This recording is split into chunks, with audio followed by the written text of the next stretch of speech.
So now I've been reciting for a while. And you should all have some results. Usually it takes a good 2 or 3 days before you start feeling some results of your cultivation. And normally when you're reciting, in this case Amitabha, when you're reciting all day, your false thinking wants to be the boss. And you're used to your false thinking being the boss all the time, and now you're reciting every day. It's replacing your false thinking. The master used to say, it's getting rid of poison by using poison. Now you're wondering, what does that mean, using poison? We're reciting Amitabha, that's not poison. That's a Buddha, Amitabha, infinite life and infinite light. Why are we calling that poison? But you're using that as an expedience, because even that, in our minds, even reciting the name of the Buddha is still a kind of a false thought. But it's an expedient false thought that replaces all your other junky false thoughts with a better false thought. And if you're successful, you can displace all your miscellaneous false thinking with the name of Amitabha Buddha.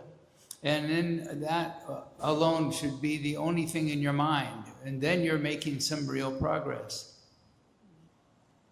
So I'm doing this for 3 days now, 2 or 3 days. So now you're starting to feel a little punchy.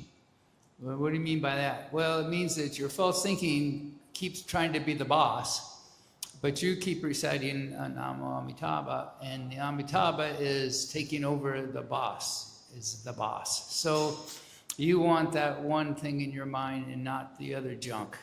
So you can feel that your false thinking's getting kind of tired, and you might feel a little light and easy. So if you're sincere and you're reciting sincerely, you'll have some results. You'll see that you're reciting the name of Amitabha every day, and it becomes stronger, and your false thinking becomes weaker. Of course, this all depends on how motivated you are, and nobody can tell you to be motivated. Only you can tell yourself how motivated you are.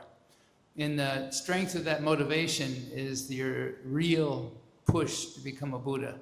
That's your real nature coming through and pushing you to wake up to your true nature.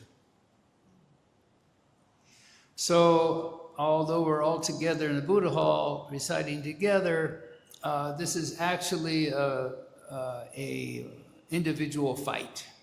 You're fighting to wake up to your true Buddha nature. And you want to stop your false thinking from being the boss.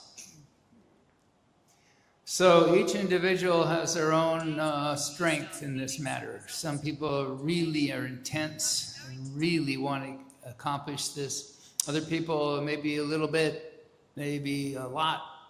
Everybody's different, and you can't dictate to somebody how strong they should be.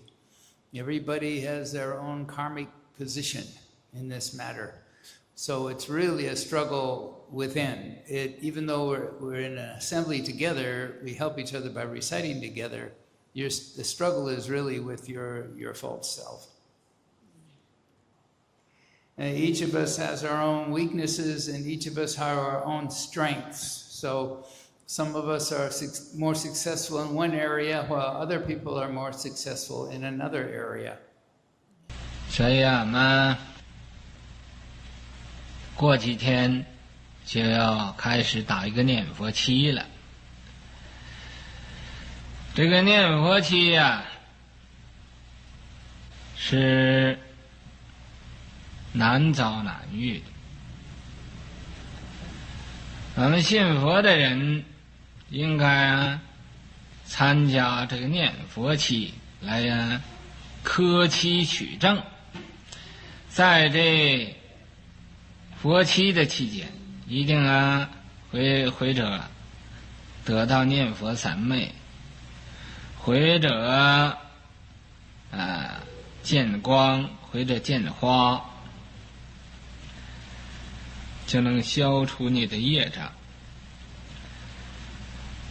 那么这个念佛期呀，是难遭难遇的。你看这一切的天王都念佛，俺们在人间要不念佛，那岂不是更要堕落了？所以呢，无论谁来参加这个念佛期，能以在这个佛期之中勇猛精进，这是最难得的一个机会。希望每一个佛教徒不要错过这个机会。